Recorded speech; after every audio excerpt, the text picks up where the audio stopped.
Graça e paz, irmãos. Estamos começando mais um Dá o Papo Simples, seu podcast quinzenal da Segunda Igreja Nova de Jerusalém. Aqui quem fala é Igor, Mano Bacon e tática tunda. É isso aí, aqui Henrique Nogueira, infelizmente começando a ser conhecido como Nogues.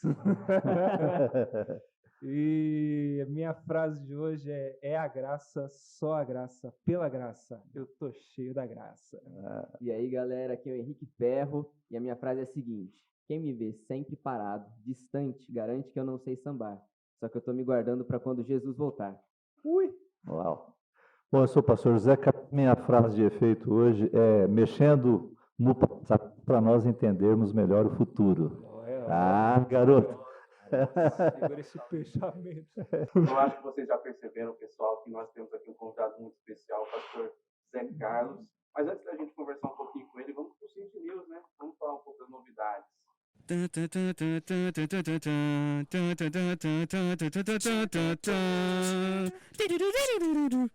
É isso aí, pessoal. Estamos começando mais um Cindy News. Muito bom estar de volta. E já para começar com chave de ouro, por que não falarmos sobre os nossos missionários? Nogues. Fala um pouquinho sobre os missionários. Vou falar, eu vou cortar aqui que tem bastante coisa. A gente tem informações aí do Juliana e o Felipe, né? Nosso casal de missionários de Campinas, se eu não me engano. Eles dizem aqui que o mês de maio deles foi muito abençoado, repleto de aulas. Da última vez que eu falei deles, eles estavam começando a engajar, né, para dar as aulas. Infelizmente, eles não estão conseguindo passar tantas informações assim para a gente, porque eles estão reestruturando o informativo deles no momento. Mas eles deram a conhecer aqui para a gente que eles já estão com 3 cursos de capacitação ministerial, gestão de missões para a igreja local, se chama Missão Além, se você tiver interesse aí, para procurar. Cuidado missionário, que é a MTB, e curso de capelania de Direito e Religião. Direito e Religião, Igor. Uau! Aí. Segura. Também em maio eles estão abordando nos canais do Eu Missionário um país específico, Camboja, e estão fazendo um trabalho de mobilização para uma família de missionários que trabalha com crianças no Camboja. Se você quiser conhecer mais sobre essa linda história, por favor, pode ir até o canal do Facebook do Eu Missionário. Temos aqui também a atualização da Soraya, gente. A Soraya ela está em dificuldades nesse momento. A Soraya é a nossa missionária do Timor-Leste. Ela diz que o país está passando por uma crise agora de enchente, muita enchente. Vou ler aqui um pouquinho para vocês. Foram 3 dias de chuvas devido a um ciclone que passou num país vizinho. Aqui em Era, todos os anos temos problemas na época de chuva, mas nunca fomos atingidos. Mas dessa vez a chuva veio com o rio cheio. Vieram com toda a força devastando tudo que encontrava pelo caminho. Quando chegou perto, já estava com um volume assustador de água que derrubou 27 metros de muro ao lado da nossa casa. Então é uma situação aí muito difícil. Eles dizem que já estão com mais de 10 mil pessoas sendo abrigadas, tem 40 mortos desaparecidos na lama e tudo mais, então é uma situação muito difícil. A senhora até mandou algumas fotos, a gente vai ver se na próxima atualização a gente disponibiliza as fotos e tudo mais, mas é uma situação realmente muito difícil. A fachada da casa dela está coberta de lama por conta da chuva. Então, que a gente possa estar orando aí pela família dela, ela é a filha, né? Que Deus esteja abençoando ela para que ela consiga estar trabalhando, resgatando e ajudando essa galera que está desabrigada, né? Então é isso, gente. Essa é a atualização dos nossos missionários. Eu fico aí devendo a do Totti e a do Celso para o próximo podcast. Amém. E bom, pessoal, eu não sei quantos de vocês estiveram aqui na igreja no final de semana passado, porque o projeto Hashtag teve início. Eu não pude comparecer, mas vi que foi um momento muito maravilhoso com Deus. E queria perguntar para o Henrique, que estava aqui, eu acho que tocou, né, Henrique? Como é que foi a experiência do projeto Hashtag começar? Como é que foi tocar, louvar a Deus nesse momento? Eu já disse aqui em outros podcasts, né, que eu adoro quando as coisas começam. É muito bom ter aquele ânimo, ver as pessoas assim sempre dispostas, né, animadas. E eu sou meio culpado para falar, né?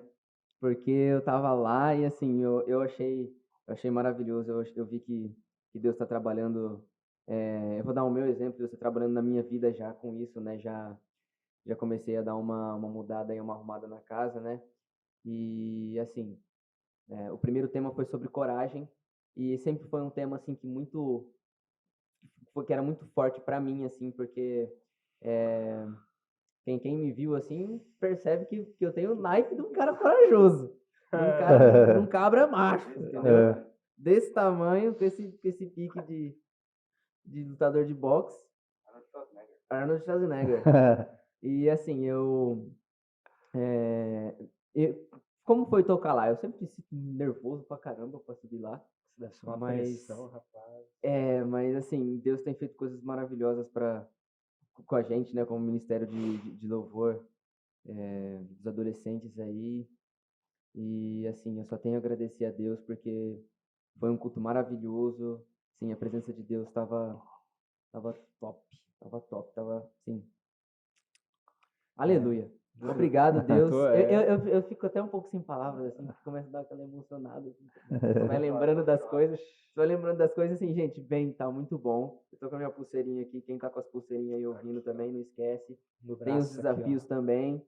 E Deus abençoe você.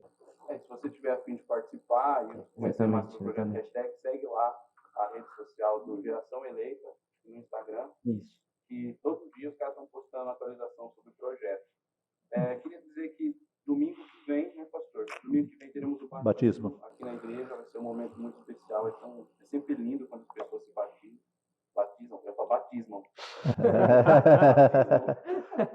Eu estou muito louco. Mas é sempre lindo, sempre choro quando eu vejo. E vamos para frente, né, com isso, galera. Para falar por último aqui, queria pedir para vocês deixarem um like aí no Dá o Papo. Dá like. Vou colocar esse cortezinho no final de todo podcast, todo Dá o Papo vai ter um. Dá like. Não, dá like aí, galera. Mostra que vocês estão curtindo o conteúdo. A gente ainda está postando no YouTube, então é importante ter esse feedback pelo like, pelo compartilhamento e pela visualização, porque a gente sabe e o YouTube também sabe que vocês estão curtindo, né? Estão gostando do conteúdo. Então, pode comentar, compartilha aí com os amigos, compartilha no grupinho da família, no grupo da igreja, se você for da sua igreja, se for da nossa, também compartilha, pode compartilhar de pouco. Se não quiser assistir, põe pro gato, pro cachorro assistir, deixa o celular lá pra eles. Deixa lá tocando, vai arrumar a casa, deixa tocando na televisão, seu JBL, mas ouve aí, custa ouvir um pouquinho sobre Deus, né? E bom, pessoal, vamos ficando por aqui, que aqui 15 dias a gente volta mais.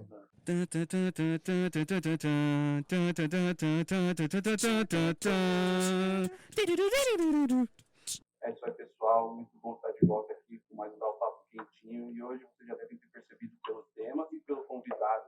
Nós vamos conversar um pouquinho sobre e com o pastor Zé, sobre a história da vida dele. Eu acredito que é uma história muito grande. Não chamando de velho.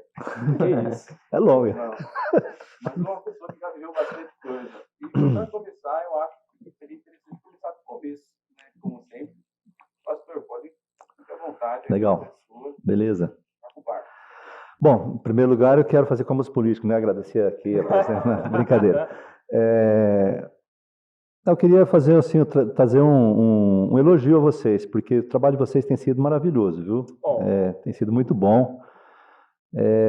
Eu tenho ouvido, né? Agora com expectativa agora de assistir, né? Daqui a partir do próximo tempo aí.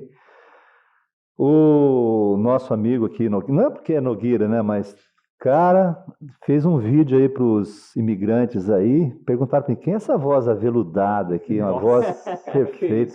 Olha, tem que colocar essa como a voz marca da igreja, porque então vocês estão crescendo, está fazendo sucesso, meu negócio está chegando em lugares não antes imaginados, né?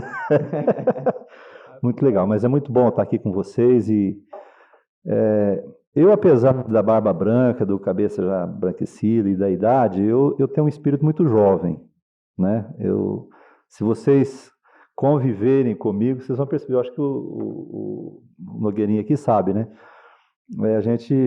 Eu sempre tive um espírito muito jovem, assim, parece que a idade não atrapalha isso. O espírito permanece jovem, né? Que é o corpo que vai realmente vai se acabando. Mas então, tenho muitas coisas para falar a respeito da minha vida, né? Coisas boas, coisas ruins também. Mas eu venho assim de uma família bastante humilde mesmo. Eu fui criado numa fazenda, morava numa fazenda até os 7, 8 anos, depois para estudar fui para a cidade. Mas éramos uma família, né, que passávamos muitas necessidades, mas éramos felizes. Porque é assim, quando você não tem uma coisa, você não sente falta. Quando você tem, você sente falta, né? Então a gente nós não tínhamos muitas coisas, mas a gente era muito feliz. Minha mãe era cristã, né? Minha mãe foi durante 50 anos crente mesmo, né? Eu tenho assim muitas referências de vida que hoje eu vivo. Até abrindo um parênteses, quando eu estava fazendo o seminário, teve uma aula no seminário que perguntaram qual a tradução da Bíblia que você gosta, né? Eu falei, da minha mãe. Aí o professor falou assim, mas sua mãe traduziu a Bíblia? Eu falei, não, é aquela lia para mim. Então parece que quando eu leio outra tradução que não é igual àquela, parece que não é Bíblia, entendeu? Porque todas as noites minha mãe, ao invés de contar uma historinha, ela lia um capítulo da Bíblia para mim. Então foi... a tradução segundo a minha mãe. Então, eu cresci, como minha mãe era cristã, eu cresci num ambiente de igreja, até uns 12 anos, mais ou menos 13 anos. E aí aconteceu um fato, a igreja que eu frequentava, não vou citar aqui o nome para não expor, mas é uma igreja muito rígida, muito legalista. E o que aconteceu? Eu morava aqui em Pirapó. O caminho para a igreja, agora eu vou identificar a igreja, tinha um cinema. E eu, 12 anos, nunca tinha entrado num cinema na minha vida. E nem entrei. Eu passei em frente e estava lá no cartaz do filme do Tarzan, né? Tarzan lá, o macaca lá, Chita, né? Acho que era Chita. E eu passei para olhar, parei ali para ver o cartaz. E fui para o culto de jovens, estava indo para o culto de jovens. E terminou o culto de jovens, a pessoa lá, o líder lá me chamou e falou assim, abençoado, né? Falou, escuta, você está em pecado. Eu falei, pecado por quê? Você foi no cinema. Eu falei, eu não fui no cinema. Aí só na porta da igreja, no meio das pessoas, assim, né? Aí eu falei, não fui na igreja, não fui no cinema. Eu parei para ver o cartaz, porque me interessou o cartaz, para ver. Não, mas você está dando mau exemplo, mau testemunho. Aí ele olhou e mostrou a placa da igreja e falou, esse aqui é o caminho. Aí eu falei para ele assim, bom, a Bíblia fala que Jesus é o caminho. Há 12 para 13 anos eu já tinha esse entendimento. Aí eu falei para ele assim, eu sei que essa igreja foi fundada por volta de 1910. Então, de 1910 para trás, não existia caminho para Deus, porque não existia igreja. Aí ele mandou eu calar a boca. E eu, então, daquele dia em diante, não voltei mais para a igreja. Você viu uma atitude errada, né? Dele e a minha também, porque mas eu era inexperiente. Enfim, aí eu entrei no mundo mesmo. Aí nós mudamos para Prudente, e aqui eu comecei a estudar. Aí eu me afastei mesmo do caminho de Deus e fui para a vida, né? Boêmia. Não, no início não, porque era muito jovem, mas comecei a beber com os amigos já com 16, 17 anos já bebia e tal. E naquela época eu podia trabalhar muito cedo. Então eu comecei a trabalhar com 13 anos, 12 para 13 anos. Registrado, né? Então eu trabalhava, estudava, fui levando as duas coisas juntas. E bem antes também dos 13 anos eu já trabalhava para ajudar a família, porque éramos necessitados e eu tinha que trabalhar. Roça, apanhar algodão, bater amendoim, vender. Trabalhei em bar, trabalhei em sapataria, trabalhei servindo cachaça para os caras nos botecos. Aí depois não pôde, porque a polícia não deixou, porque eu era menor. Trabalhei pra caramba. Minha vida inteira foi trabalho, né? Mas aí, com 13 anos, eu entrei num escritório, trabalhei 5 anos nesse escritório. Depois, 5 anos, fui para um banco, trabalhei 5 anos no outro banco. E depois, fui para uma seguradora de um banco também, que era do Banespa, e trabalhei mais 26 anos. Aí acabei me aposentando com 49 anos, né? Comecei a trabalhar muito cedo, então, né? Mas nesse período todo, tem muitas histórias que aconteceram, mas eu vou falar assim mais das questões espirituais, né? O que aconteceu? Eu comecei a trabalhar no banco, o bancário bebe pra caramba, né? Todo dia saía, ia pro boteco e ó, né? Eu com 19 anos, pra você ter uma ideia, eu fui operado do estômago por causa de bebia muito e tal, estava num caminho ruim, né? E eu tinha um conjunto, né? Eu tive um conjunto durante 12 anos de que você fez aí, né? Nós tínhamos, não era um conjunto profissional, nós tocávamos a troco de um jantar num restaurante, fazíamos lá, a gente tocava em aniversários, tal, não tinha assim, e era tudo amigos, tudo amigos. A gente viajava para a praia juntos, fazia tudo junto. Amizade muito legal, muito pura, mas cheia de cachaça e outras coisas, né? Bom, até que eu me casei. Me casei, mas eu não entendia que casamento eu precisava mudar de vida. Porque casamento, se você resumir o que é um casamento, chama assim, morte. Tá bom? Estou preparando. Você está preparando aí. Bom, você tem que morrer para que as coisas que você faz para viver uma outra realidade, né? E aí eu continuei com a minha boemia, cara, saindo à noite, a mulher ficava em casa e meus filhos já tinham nascidos e eu viajava, né, nas agências do banco e eu chegava, durante a semana eu fazia samba toda noite. Cada cidade que eu chegava, eu carregava instrumentos no carro, fazia samba todas as noites, churrasco quase todos os dias. E era bom para o meu trabalho, eu ganhava dinheiro com isso, porque eu estava nata da sociedade ali e acabava vendendo meu peixe. Mas aí chegou um momento que eu puxava samba enredo, escola de samba, meu negócio era música e samba. Aí chegou um momento que a minha esposa falou, não dá mais para seguir esse negócio aí não, esse casamento. Porque, poxa, eu viajava a semana inteira. Chegava na sexta-feira, eu pegava o pandeiro tal e saía para tocar com os amigos e voltava no outro dia, né? Era assim. E muitas vezes também ela ia junto, às vezes levava ela junto, mas com crianças pequenas já não dava mais. Aí, eu falo que aconteceu um negócio chamado Arapuca. Sabe o que é Arapuca? Arapuca Santa. Já ouviu falar? É o melhor tipo. É o melhor tipo. Minha esposa falou assim, tá tendo aí uns crentes aí, que faz uma reunião de oração numa casa, e minha mãe está indo lá, ela me convidou para ir. O que você acha? Era a igreja que estava começando aqui em Prudente, essa igreja. Aí eu pensei comigo assim, falei, se essa mulher virar crente, ela não vai largar de mim. Porque ela tinha pedido o divórcio, procura um advogado.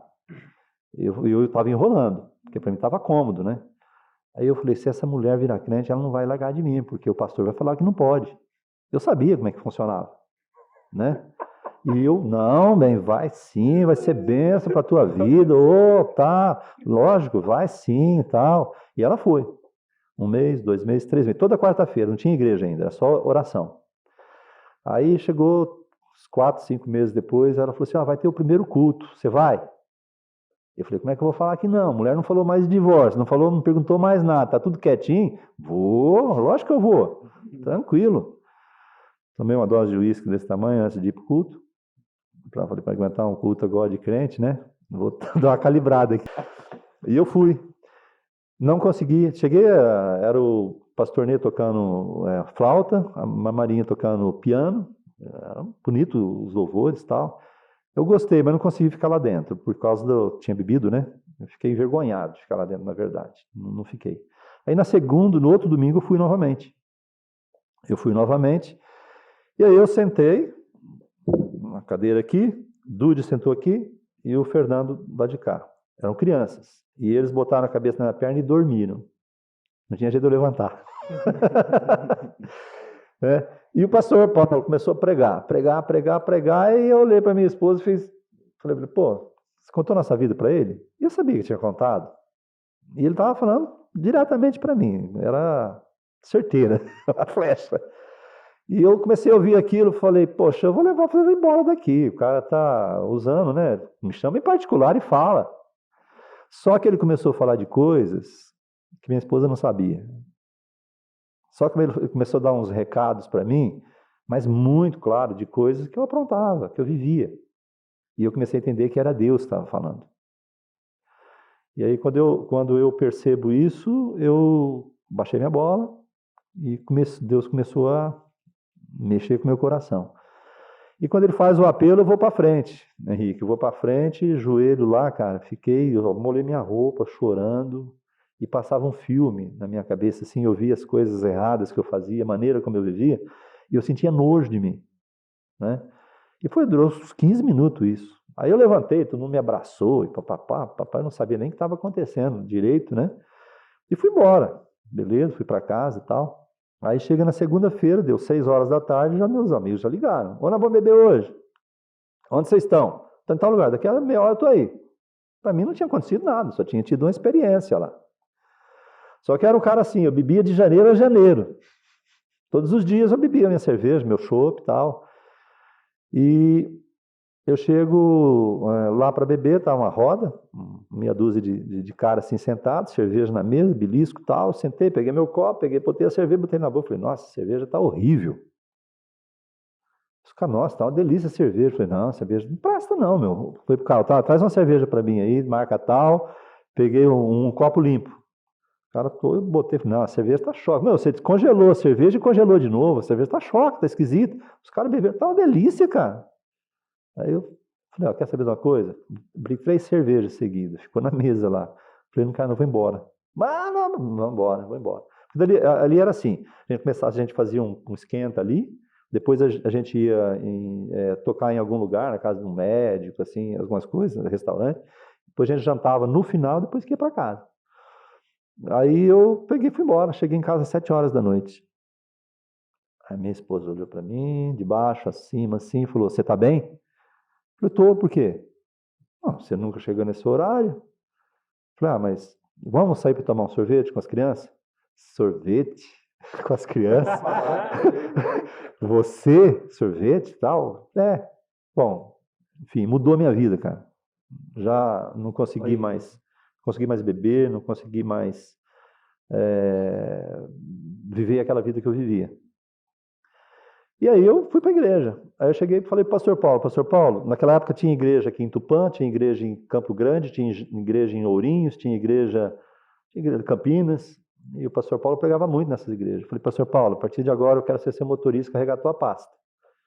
Mas onde você for, eu quero ir. E vou dirigindo para você. Mas eu quero aprender. E aí ele foi me discipulando. O caminho era Bíblia o tempo todo, né?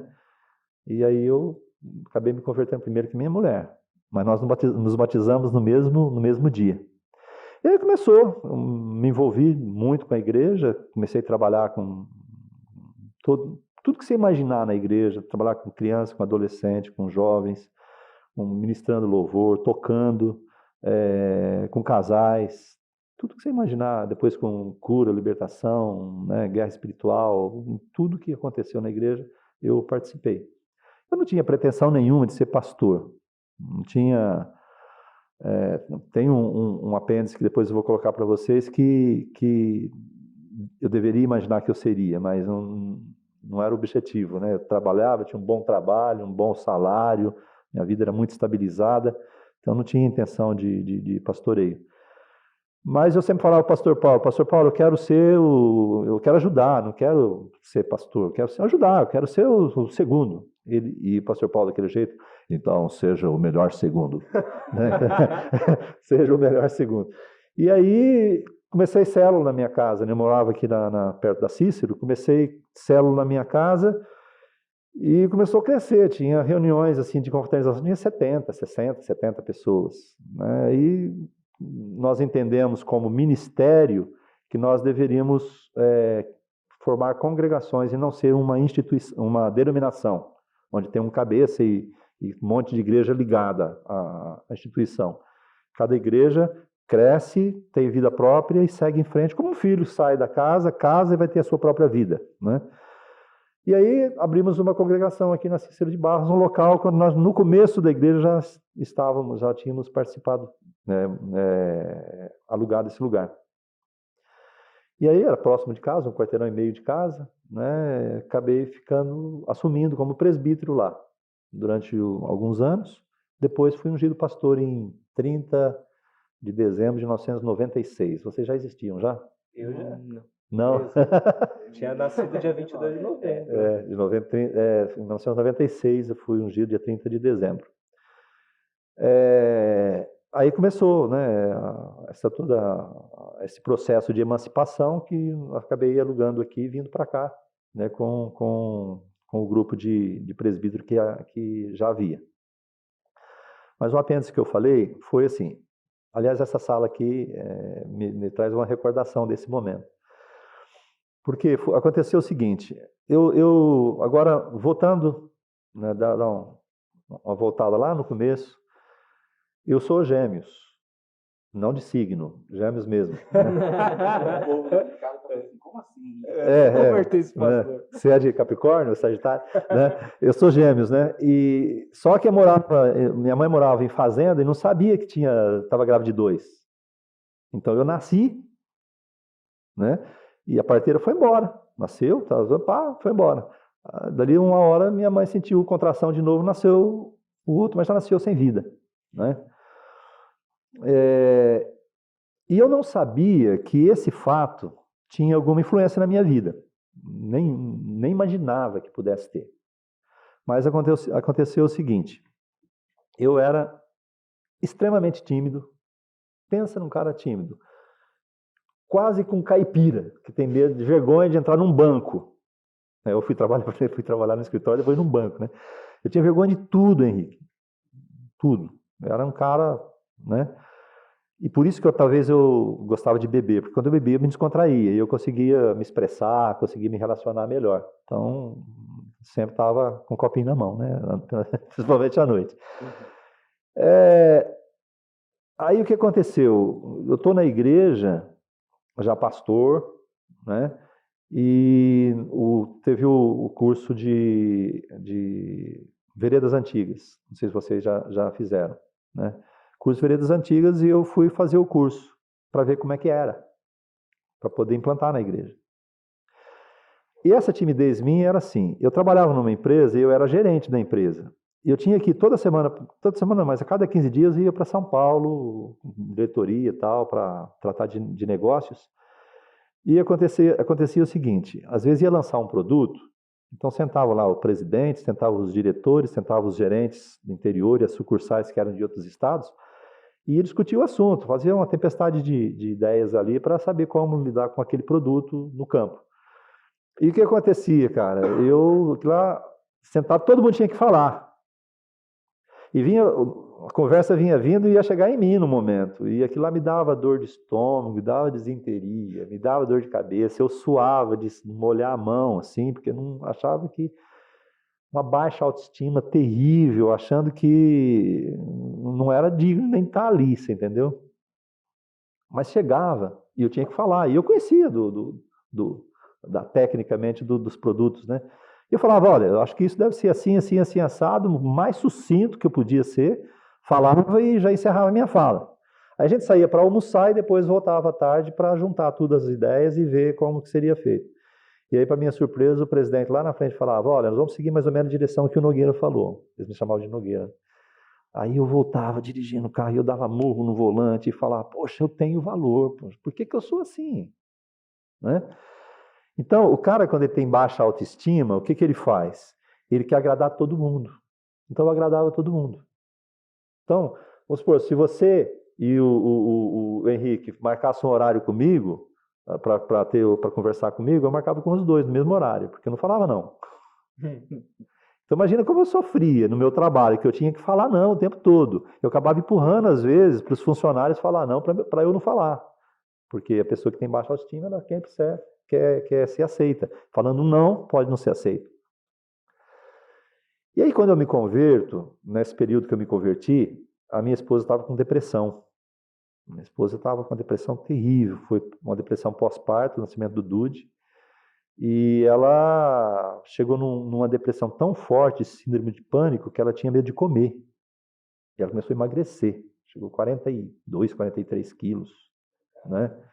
Então aquela era uma preocupação da gente, minha. E eu achava que eu ia ficar viúvo, né?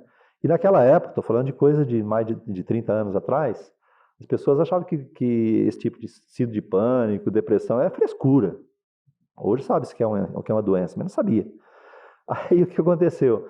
Eu fui com o pastor Paulo lá em Guarulhos, não, em Osasco, na Vila Iara. Pastor Ageu, ele era presidente do Bradesco, inclusive, ele tinha uma igreja lá na Vila Iara. E a Neuza Itioca, que trabalha com cura e libertação, ela estava dando um seminário lá. E eu contei a história da minha esposa para ela. Ela falou assim, olha, você tem que trazer ela aqui em São Paulo, né, ver o que aconteceu, tal. E no caminho de volta, eu falei para o pastor Paulo, pastor, vamos trazer essa mulher para Prudente. Vamos trazer essa mulher para Prudente, fazer um congresso em Prudente. E ela veio e ficou hospedada na minha casa. E nesse momento de hospedagem em casa, um dia à noite, ela ministrou minha esposa foi curada, batizada no Espírito Santo, aquele foi uma transformação, assim, um negócio doido. Eu me apaixonei por isso. E aí eu comecei a viajar com a Neuza, ela vinha fazer aqui na região, fazer congresso nas cidades da região, a gente ia para ajudar a fazer libertação. Eu e minha esposa trabalhamos muitos anos com libertação, era um tal de expulsar demônio, era uma loucura, um negócio doido, né? Meus filhos, eu estava falando hoje no culto aí, meus filhos ficavam no carro lá, pequeno, no carro na porta da casa, e a gente lá, eles só falavam, pai, só via a cadeira voando, as coisas acontecendo. Enfim, então eu trabalhava com libertação, cura interior, ajudava as pessoas eram libertas, e eu falava sempre para Deus, mas e eu? Com essa minha timidez. E eu? Né? Eu não sei como é que eu pregava, cara. Né? Aí, chega no Veredas, vamos voltar lá no Veredas que eu estava falando. Eu vou para o Veredas, e quando eu cheguei no Veredas, nós sentamos numa roda, né? Aqui, e o coordenador, o facilitador, olhou para mim e falou assim, você está aqui como participante, não como pastor. Quer dizer, me enquadrou geral, né? Porque pastor tem essa mania, já queria tomar a frente, você está aqui como participante, tal. Só uma lembrancinha. Eu falei, não, tudo bem. Como que é o Veredas? Você assiste lá um vídeo com o pastor pregando, depois traz para o grupo pequeno, se você teve alguma coisa com relação àquilo que foi falado, você coloca e vamos orar e vamos trabalhar aquilo. Cara, fechamos, baixamos a cabeça, 1 minuto, ninguém falava nada. 2 minutos, ninguém falava nada. 3 minutos, ninguém falava nada. E eu já estava, gente, vamos orar, vamos clamar aqui. Eu não podia. Era o cara, a orientação é essa. Deixa o Espírito Santo agir. E eu estou quieto. 5 minutos, nada. Aí eu baixei a cabeça e falei, mas eu estou sendo hipócrita, né? Eu estou aqui esperando que alguma coisa aconteça, criticando o que está acontecendo aqui interiormente, porque ninguém se manifesta, quando eu preciso, né? Aí eu baixei minha cabeça e falei assim para Deus, falei, uma oração mais simples que você pode imaginar. Falei, Deus, eu queria saber porque eu sou tão tímido, porque eu tenho tanta baixa autoestima, porque eu sou assim. Se o Senhor quiser falar, eu vou ficar muito feliz. Se o Senhor não falar, eu vou te amar da mesma forma. Foi o que eu falei.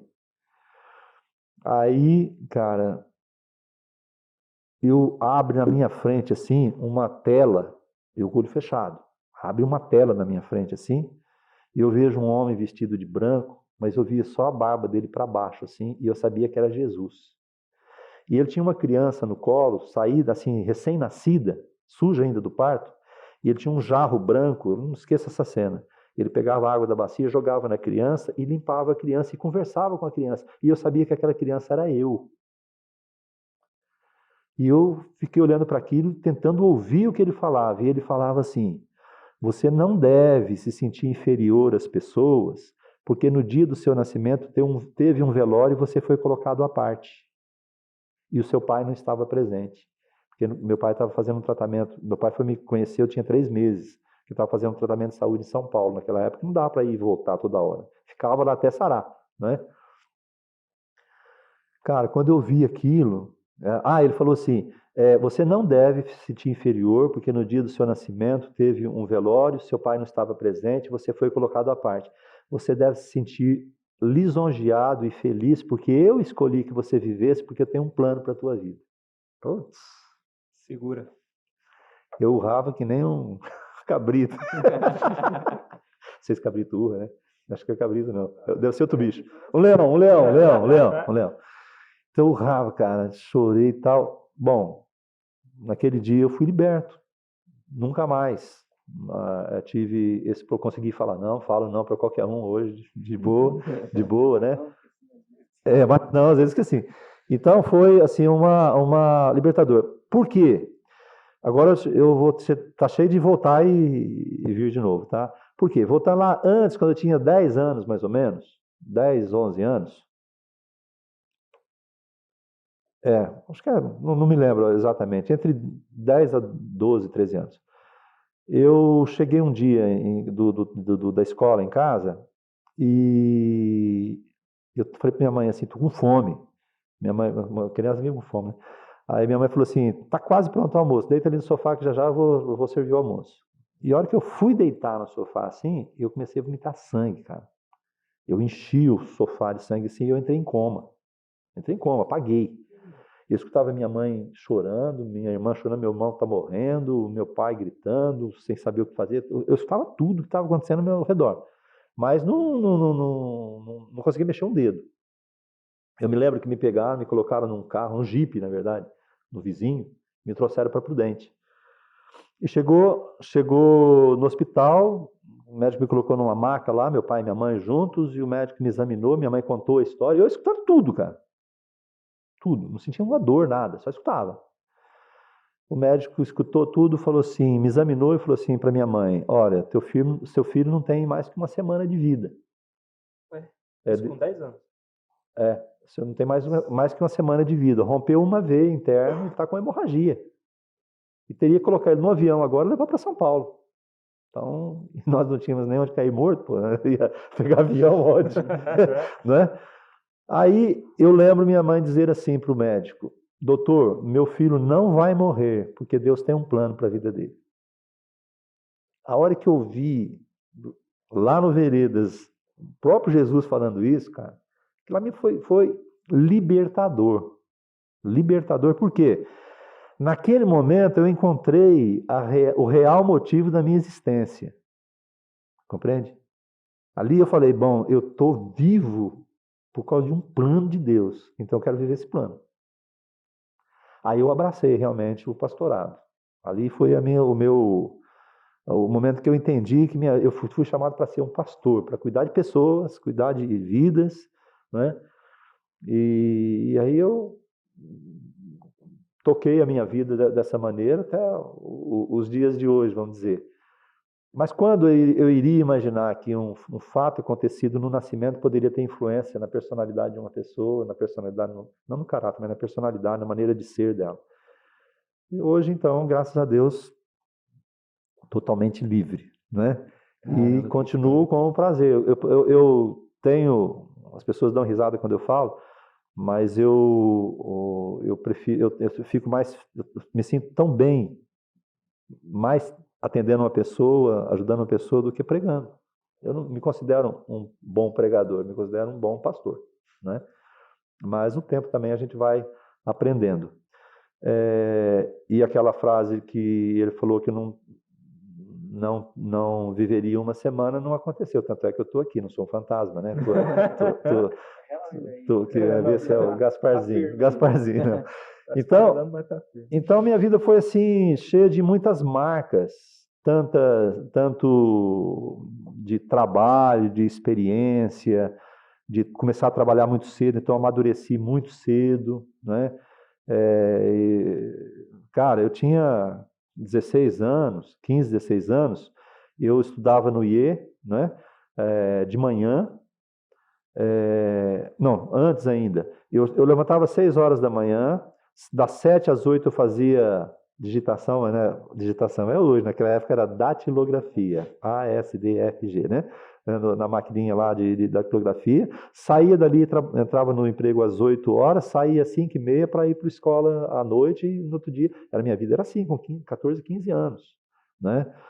Depois fui trabalhar no banco, aí eu estava fazendo colegial de manhã, trabalhando à noite no banco, trabalhava praticamente a noite inteira, naquela época não tinha informática, era tudo na unha, fazia tudo na mão, né? Então demorava à noite, ficavam os funcionários fechando o movimento do banco à noite para o banco poder funcionar no outro dia. Então foi muito trabalho, muito trabalho. Então isto me ajudou muito, porque hoje eu não enjeito trabalho, nada para mim é difícil. Para mim, qualquer coisa que pintar eu vou e faço, né? Porque eu tive esse treinamento durante a vida. Então, mais ou menos é isso em termos de vida, de vivência. Agora, experiências com Deus, milagres na minha vida, aconteceram muitas coisas que dá muitos podcasts aí que... Não para minha glória, por história mesmo, né? Não minha glória, a glória de Deus. E não me sinto em nenhum momento melhor que os outros por causa disso, em hipótese alguma, né? Então, agora vocês podem provocar outras coisas aí. E foram quantos anos desde o dia lá da cerveja choca até hoje? 36. De 30, e pelo que você falou, então você tem... minha vida, 24 anos de ministério já, então, né? Vai para 25 agora, em dezembro eu faço 25 anos. 25 Foi. anos pregando a palavra toda semana, todos os dias, praticamente. Sabe um negócio que eu achei legal? Que sempre parecia tipo, um cursinho novo para o senhor aprender com alguém, o senhor pegava e ia de motorista dessa pessoa, né? Eu pensei, uma tática boa, quando tirar minha carta eu vou fazer também. Não, mas... Deixa eu te levar para tal lugar. Não, deixa eu levar. Ali na esquina, vai que algum milagre Mas é acontece legal ali, isso, cara. porque você tem tempo, você vai daqui a Ourinhos, 2 horas de viagem, 2 para ir, 2 para voltar. Bastante Né? coisa. Bastante coisa. É intensivão. Eu me lembro um dia que eu fui para Pirapó com o pastor, né? Mas eu já era presbítero já. Mas eu continuei indo, né? O pastor Paulo é uma enciclopédia, né? Bíblica, né? E eu estou indo, o caminho, a hora que entra no trevo da cidade, ele falou assim: você vai pregar hoje. Você está brincando, né, pastor? Ele falou: não, estou falando sério. Aí eu falei: não, eu não vou pregar, não. Aí ele virou para o Ney, que estava atrás, e falou: então você vai pregar. O Ney falou: também não vou, não. Aí ele pregou. Falou nada, pregou. Aí depois, a hora que saiu, cara, lá de Pirapó até aqui, foi no ouvido. Só reio. Que tipo de crente vocês são que não tem uma palavra? O presbítero tem que ter uma palavra para qualquer pessoa, para qualquer momento, para poder... Mas acabou com a gente. Caramba. 15 dias depois, fui para Tupã. Eu e o pastor. Chega no trevo, você vai pregar hoje. Vou, pastor. Então foi assim, eu fui sendo discipulado dessa maneira, colocando em prova, colocando, né? E você vai dando seus pulos, né? E isso ajuda, né? Por isso que é bom ser exigido. É bom ser exigido. Por exemplo, vocês começaram o podcast. Vocês tiveram que tomar algumas atitudes, porque o negócio vai crescendo, vai tomando formas, né? À medida que vai se desenvolvendo. Agora já querem filmar, tal, o negócio já vai tomando um outro sentido. Um outro sentido não, mas um outro aspecto. Então, o que acontece? Você tem que se dedicar. E a vida cristã também é assim. Se não houver dedicação, não é, você não cresce espiritualmente. Você estabiliza e quando você se estabiliza espiritualmente, você fica muito crítico das pessoas, das coisas e perde o brilho, né? A paixão por aquilo, a paixão pela palavra, a paixão pela oração, a paixão pelo poder de Deus. Aliás, eu preguei um pouco sobre isso hoje. Então, eu acho que a vida ela tem a capacidade de nos moldar, não é? E se nós temos princípios, essa moldagem ela se torna boa. Se não tem, a pessoa pode pegar um caminho errado, um caminho... Cara, meus amigos, quando a gente tocava, meus amigos todos fumavam maconha, cara. Eu acabava fumando também, porque eu trancava dentro de um Fusca, era proibido, podia ser preso. Eu estava dentro do Fusca com eles, acendia os pacal lá, você cheirava também, né? Eu sabia. E aí aconteceu um caso engraçado, vou quebrar um pouquinho aqui, um caso interessante. Tinha 2 amigos nossos que fumavam maconha, né? E os outros do grupo não fumavam. A gente tá em cima deles, para com isso, mais nada. Os caras. Aí um dia nós pegamos os 2, sentamos, a gente era amigo mesmo, cara, de abrir coração e tal, assim. E não, você não vai mais fumar, não sei o que tem. E o cara tava com um pacote de maconha. E eu tomei do cara, maconha, do cara, falei, você não vai, e papai, deu uma lição de moral, eu levei para casa. Aí eu falei, eu cheguei no portão de casa, falei, como é que eu vou explicar que eu estou com um pacote de maconha? Diz que é tereré. Peguei e coloquei lá em cima do guarda-roupa, escondi lá, né? E um dia minha mulher resolve fazer a limpeza do guarda-roupa e compra lá. Ai, meu Deus. Nossa, Até eu explicar que o focinho de porco não é tomada, né? Deu trabalho, cara. Deu trabalho, mas... Então, era esse nível Por que que eu não me envolvi com drogas? Porque a base que eu tive lá quando criança dentro da igreja, né? Aquela base me segurou. E que eu falava assim, não, eu não vou dar esse desgosto para minha mãe. Nem era por Deus, cara. Mas eu não vou dar esse desgosto para minha mãe. Ela me ensinou. Ela deu oportunidade de eu conhecer um outro lado. Eu não vou entrar nessa, né? E em função disso eu me mantive. Agora cachaça, bebida, né? Isso aí não teve jeito. Porque era muito a droga social, né? Então aí, meu, não tinha para ninguém. Mas aí, fala aí, pergunta aí. Eu não sei vocês. Eu tô pensando aqui na perspectiva desse papo, porque assim, a gente falou muito da sua conversão, seu passado e tudo mais. Eu queria ter uma perspectiva do seu ministério de hoje, e por a gente saber também, porque o senhor tem promessas aí, né, de Deus para sua vida, fala o senhor fala também um pouquinho do que o senhor acha que tem aí para o futuro do senhor, né? Bom, eu estou com 66 anos, agora em outubro faço 67. Né? Não parece, né? Parece que tem 80, né? Sei lá. Novinho, velho. Então, eu sei que daqui uns tempos eu já não posso mais vou poder mais erguer a mão na igreja, né? Assim, durante o louvor, né? Porque Jesus pode ver e falar, tá querendo vir e já puxar, né? Mas não, eu tô brincando. Eu sei que eu estou em um momento de preparar a igreja para uma transição, né? Porque eu pregar o evangelho, fazer as coisas, enquanto eu tiver força eu vou fazer. Mas trabalhar na direção, de cuidar, as preocupações, aquelas coisas todas, eu creio que vai chegar um momento que eu vou ter que passar. Já estou pensando nisso e trabalhando nisso, né? Então, eu creio que uma transição para produzir um bom efeito, ela precisa de uns 10 anos, mais ou menos. Caramba. Para você sedimentar mesmo e você poder sair e deixar...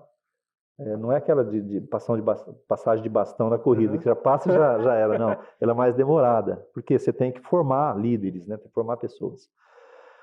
Então, eu estou com 67. Eu já comecei esse processo de trabalho, de transição, já há uns 3 anos, né? Eu creio que mais uns 4, 5 anos, esse processo eu já vou conseguir já ir me afastando e colocando outras pessoas no lugar, formando uma nova equipe, né? Como eu disse, não pretendo largar, visitar pessoas, cuidar de pessoas, não pretendo parar, mas não pretendo ficar na direção. Promessas. Eu tenho algumas promessas na minha vida que ainda não se cumpriram, né? Quando eu fiz o seminário teológico, aconteceu algo marcante para a minha vida que eu aguardo ainda que possa estar acontecendo ou vai acontecer. Aconteceu. Quando eu fiz a inscrição para o seminário, eu fiz em novembro. Eu fui para o seminário em fevereiro. Só que em dezembro eu fui ungido pastor. Então, ou seja, quando eu fui para o seminário eu já era pastor. Quando eu fiz inscrição eu não era pastor. Então, quando eu chego no seminário, me deram um crachá de participante. E tinha um crachá especial para pastores, quem já era pastor. Mas eu não ia chegar e falar, troca meu crachá aí porque agora eu sou pastor. Nada a ver, né? Estava lá para estudar, né? E eu peguei meu crachá, coloquei no pescoço e tinha uma capela e nessa capela tinha o culto inaugural. Né? Tinha lá uns 150 pessoas participando. E eu fui para a capela. Quando eu chego lá, eu sentei e tal, eu percebi que não tinha levado meu caderno de anotações. Eu levantei e fui para o meu alojamento buscar o caderno. Quando eu voltei, o pastor que estava lá dirigindo tinha chamado todos os pastores lá na frente para orar pelos pastores. Estava quase no amém. Eu não ia falar, espera um pouquinho que eu quero chegar no grupo também. Eu sentei no meu lugar, fiquei quieto. os pastores sentaram, o dirigente lá, de repente o dirigente olha para mim, ele não me conhecia, ele era de Minas Gerais, pastor Bentes, lembra dele, que pregou no retiro sobre Apocalipse? Você não lembra? Pregou no retiro lá no Filadélfia, tempo atrás. Bom, eu não conhecia ele. E ele olha lá e falou assim, esse irmão de cavanhaque, usava cavanhaque na época, né? Esse irmão de cavanhaque, Deus está mandando orar por você também. Ali eu já falei, rapaz, Deus está nesse lugar, né? Aí eu levantei e ele falou assim, olha, eu não sei porquê, mas Deus me mostra você com um cetro de autoridade na mão. Aí eu falei assim, é que eu sou pastor, mas ele olhou para o meu coração e falou, isso daqui é uma longa história, né? Falou, não, mas vem aqui que Deus tem uma palavra para você, né? E eu fui. Quando eu chego lá, ele falou assim, ele orou comigo, tal, como tinha orado pelos pastores, ele falou assim, a palavra que Deus tem para você é o seguinte, Deus vai te dar um dom de cura, e esse dom vai ser tão forte que vai chegar um momento que as pessoas vão passar perto de você, só por passar perto de você serão curadas. Nossa, aquilo lá eu, né, paguei. Bom, guardei para mim, cheguei aqui e falei para minha esposa, falei, olha bem, aconteceu isso, mas quero que você não comente com ninguém, só quero que você ore porque eu preciso de uma confirmação disso. Passaram uns 2 anos depois, pastor Paulo me chamou, nós estávamos num grupo de discipulado dos pastores, e o pastor Paulo começou a orar por nós. E quando ele chegou em mim, ele falou assim, olha, eu vejo uma fila de pessoas vindo até você pondo as mãos e as pessoas sendo curadas. Eu falei, opa. Strike 2. Strike 2, falta uma, né? Aí a minha esposa estava junto, ela já olhou para mim na hora, assim, né? É aquele ministério do cotovelo, né? Aí eu, tranquilo, né? Fui para casa. Passaram mais uns 2, 3 anos. Eu resolvi voltar no seminário para fazer uma pós lá, sobre um determinado assunto. E lá é um seminário atípico, sabe, cara? À noite a gente saía no meio da mata para orar, e era, assim, guerra espiritual, um negócio doido, sabe? Tinha momento de muito pentecostal e momento de ensino também, é bem equilibrado. E durante o culto, o ministro louvor está lá ministrando louvor, e ele fala assim, irmãos, nós precisamos aprender a profetizar, falar palavras de Deus para outras pessoas. O Espírito Santo habita em nós precisamos fazer isso. Então fecha os seus olhos. A hora que você abrir, pessoa que Deus te mostrar, vai lá e dá uma palavra para ela, a palavra que Deus colocar na tua boca, seja um versículo, seja uma direção, um Deus abençoe, sei lá, alguma coisa. Fala, deixa o Espírito Santo falar. E eu fechei meu olho, abri, vi um senhor lá, fui lá, orei com ele, lembrei uma palavra para ele e tal. Ele se quebrantou tudo, mas nem conhecia o cara, nem eu. Voltei para o meu lugar, de repente veio um jovem, cara, uns 17, 18 anos assim, botou a mão no meu peito e falou assim, Deus manda perguntar para você, quando é que você vai começar a orar pelas pessoas para serem curadas? Aí eu falei, Senhor, agora precisa exagerar também, né? Eu já tinha entendido. Né? E aí o que aconteceu? Aí eu comecei a fazer um culto às 3 horas da tarde só para orar para os enfermos. Fiquei uns 3, 4 anos fazendo isso. E muitas pessoas foram curadas. Tive assim, muitas experiências de curas. Teve uma moça que eu fui no hospital visitar uma irmã que estava com câncer. E ela falou assim, olha, orei com ela, estava eu e minha esposa. Aí em frente tem uma menina que está com câncer na cabeça, né? Vai ser operada amanhã, vai lá orar com ela. Pô, cheguei lá, não conhecia a menina, sabia que era lá da Vila Marcondes, lá da outra igreja. Orei com a menina e fui embora. Aí, no outro dia, uma semana depois, eu recebi uma ligação da mãe dela. Falou, minha filha está bem e tal. Falei, está bem. Ela falou, não foi operada. Eu, como? Rasparam a cabeça dela, fizeram a marcação do local exato, para fazer a marcação do lugar exato onde ia cortar, né? Aí quando foram fazer não sei se é raio-x, o que é que faz lá, não tinha mais tumor nenhum, né? Nossa. A menina foi curada, né?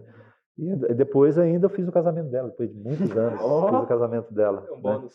Então, aconteceram muitas histórias, assim, mas essa promessa foram, assim, milagres que aconteceram, tipo uma mulher que chegou aqui na igreja, e ela entrou na minha sala, marcou horário, entrou na minha sala, E eu vi que ela estava bem abatida, não estava nem conseguindo falar direito.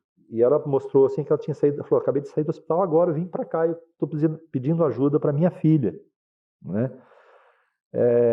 Eu preciso que você me ajude. Ela falou assim, mas eu quero deixar bem claro, eu não gosto de igreja, não gosto de pastor, não frequento igreja nenhuma. Eu tive decepção com a igreja, e então eu só vim aqui para buscar ajuda para minha filha.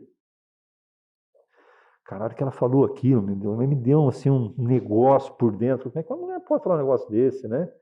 Fiquei assim, triste, ao mesmo tempo, não é uma ira santa, mas é uma que tem que fazer alguma coisa, né?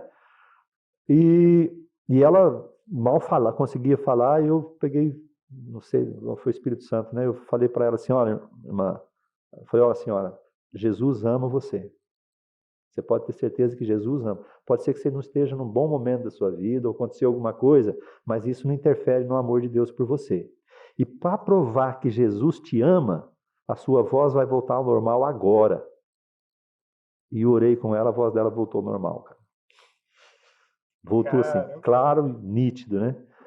Então, muitas experiências que eu tive disso daí. Mas não aconteceu nesse nível ainda. Né? Eu imagino que não, porque eu sei que as pessoas falariam, né? Mas como não falou, ninguém falou, né? Continuar curando, entendeu? Então eu sei que eu tenho esse dom, tal, eu oro pelas pessoas, tal, mas são essas promessas e promessas também de um grande avivamento, não é, que aconteceria dentro do meu ministério, que ainda não aconteceu, mas eu sei que vai acontecer. Talvez não seja feito por mim, mas por aqueles que virão, e eu serei um apoio, alguma coisa nesse sentido. Caramba, top demais. Eu fiquei imaginando, porque um negócio de cura desse, a primeira coisa que a gente vem na cabeça são os apóstolos, né? Tipo, jogar capa na galera, a galera é curada. Então, pô, a gente tá em época de pandemia. Imagina se o senhor, com todo o dom de cura, passa no meio do HR ali, e as pessoas do Covid saem da intubação, sabe? Nossa, Tudo é possível para Deus, né? Tudo é Tudo é possível possível para para Deus. Incrível. Eu tenho muito cuidado, muito zelo por isso, porque eu não posso manipular o dom, né? O dom não é manipulável, senão, se todos que tiverem dom de cura curassem a hora que quisessem, não existia o hospital, não precisava, só botar uma pessoa na porta do hospital para orar para as pessoas, chegava, orar, a pessoa ia embora, né? Sei que não é assim, né?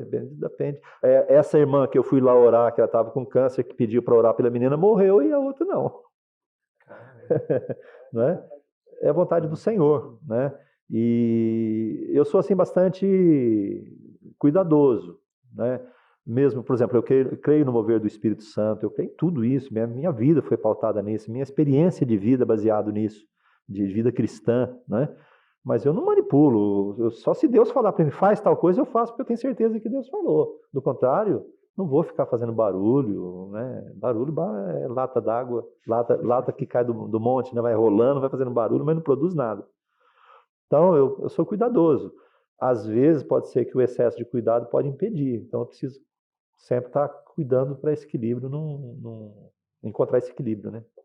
É interessante, senhor, porque quem tem ministério de profeta, né, de professor, tem essa dificuldade também, porque uma palavra errada que não tenha vindo de Deus pode fazer um estrago na vida de uma família. Uma vez nós estávamos no retiro de vida vitoriosa lá no Filadélfia, e tinha uma irmã aqui, não vou falar quem que é, porque já foi embora também. Ela chegou para minha esposa e falou assim: ó, Deus vai te recolher até o final do ano. Ela disse que tinha um dom de profecia e declarou que minha esposa ia morrer até o final do ano. Deus ia recolher ela, mesmo bem na cabeça da minha esposa, para me consertar isso. Tive que conversar com ela depois tal, e depois passou o ano, ligar para ela, né, e falar: filho, minha esposa está viva aqui, cuidado, né, fala o que você fala, né, e acabou indo embora da igreja, porque eu fui duro com ela. Foi profetizar a morte logo para o esposo do pastor. Então, negócio de dom espiritual é um negócio sério, cara, não é brincadeira, né, tem que saber lidar, ter cuidado, né. Ô, pastor, deixa eu fazer uma pergunta pra você, Pô. já que iniciou esse assunto, né? Aham. Tem uma pessoa que eu conheço, que ela vai em igreja, frequenta, né? Tem esse histórico, mas por causa da pandemia e por muitos problemas psicológicos que ela tem, ela resolveu, assim, se afastar, né? Só que ela tem ela tem um dom de visão espiritual. Sei. Ela enxerga muitas coisas, assim, né? E por conta desses problemas psicológicos que ela tem ansiedade, depressão, tal, todas essas questões, ela tem muito medo, porque, por exemplo, ela, sei lá, teve uma semana ruim, aí ela chega no final de semana, dorme e tal, e sonha com alguma coisa. Nitidamente. Mas ela nem pensou sobre aquilo na semana. Eu vou dar um exemplo. Para os meus ciclos de amigos que conhecem essa pessoa, não precisa. Né? Vamos nos manter tranquilos, né? Foi assim, né? A gente estava conversando, né? Jogando online, e ela falou assim, cara, eu tive um sonho assim. Tal, aconteceu tal coisa, e eu sonhei que. Cara, você não acredita, eu sonhei que a minha mãe. Tipo assim, a casa dele é como se. Ele mora tipo, meio afastado da cidade, né? E a casa dele é como se fosse um. É como se fosse um bairro meio. Não é exatamente um condomínio fechado, É, mas é um afastado, né? sim. E moram pessoas um pouco mais ricas lá e um pouco mais abastadas. Tá? E aí ele falou assim, cara, eu tive um sonho assim. Eu morava numa casa de 3 andares e minha mãe tava gritando por ajuda no terceiro, porque a mãe dele tem um problema de saúde. Dessa pessoa, desculpa. E. Pera aí. Sexo da Não pessoa. dá mais. A mãe dessa Fala que é a pessoa. Mariazinha. A Mariazinha, a mãe da É. Mariazinha, né, tava lá no terceiro andar e a casa dele é só um andar. Era uma casa totalmente diferente. E foi até daí que, tipo assim, ele conversou isso comigo, né? Porque a gente conversa de vez em quando sobre coisa de igreja e tal, ele É. curte.